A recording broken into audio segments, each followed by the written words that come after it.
패닉셀링까지도 이어질 수 있겠다라는 얘기들도 나오고 있는데 뭐 가능성이라든지 뭐 어떻게 보십니까? 그러니까 그 패닉셀링의 대상이 누구냐에 따라서 틀린 건데요.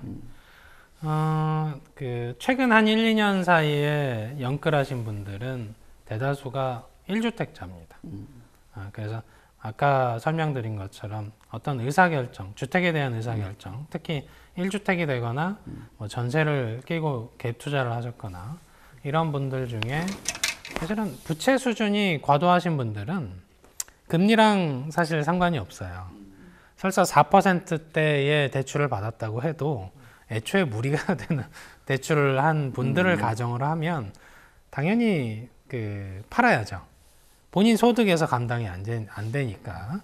근데 반면에 아까 설명드린 것처럼 이 주거라는 부분들은 의사결정에 대한 거를 사실은 3년 뒤에 이 주택에 대한 가격 혹은 5년 뒤, 10년 뒤의 가격이 이거보다 올라 있을 거냐 안 올라 있을 거냐를 더 중시합니다.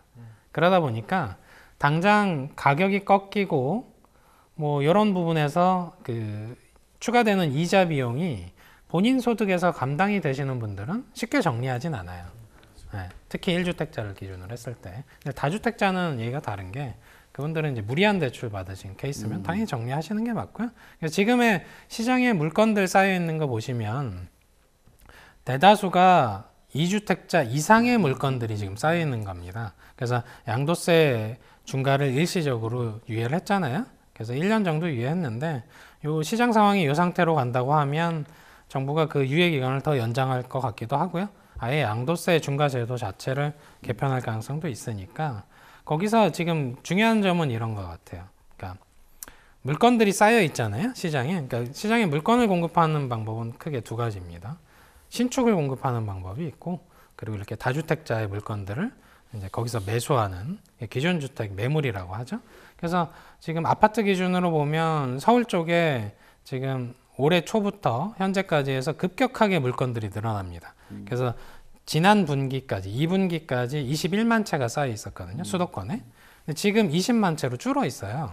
그럼 무슨 얘기냐면 다주택자가 내놓을 수 있는 물건에도 한계가 있다는 거죠.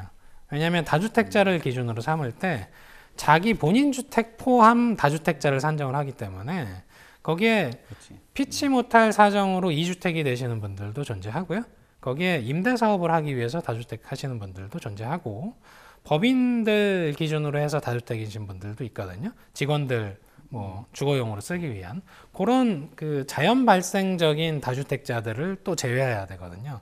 그러다 보면 시장에 나올 수 있는 물건들이 한계가 있는데 이게 이제 여기서 물건이 더 쌓이려면 1주택자가 던져야 되거든요.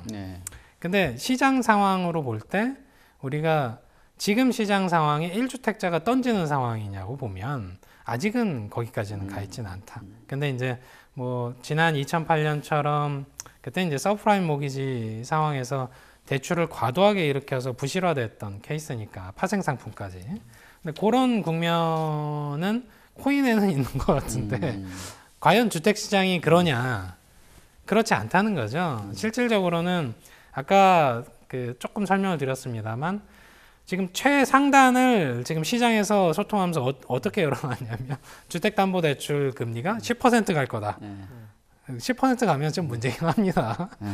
근데 상단을 두 자릿수는 확실히 달라요. 상단을 그렇게 열어놓다 보니까 상단이 정말 거기까지 갈까요? 정체될 확률이 크다는 거죠. 그러면 아까 말씀드린 것처럼 수요자가 체감할 때 10% 갈 줄 알았는데 8%에 멈춰 있네. 그럼 장기적으로 봤을 때 2년, 3년 뒤에는 이 8%보다는 내려가겠지에 대한 결론으로 갑니다. 그러다 보면 일단 버티자로 가는 거죠.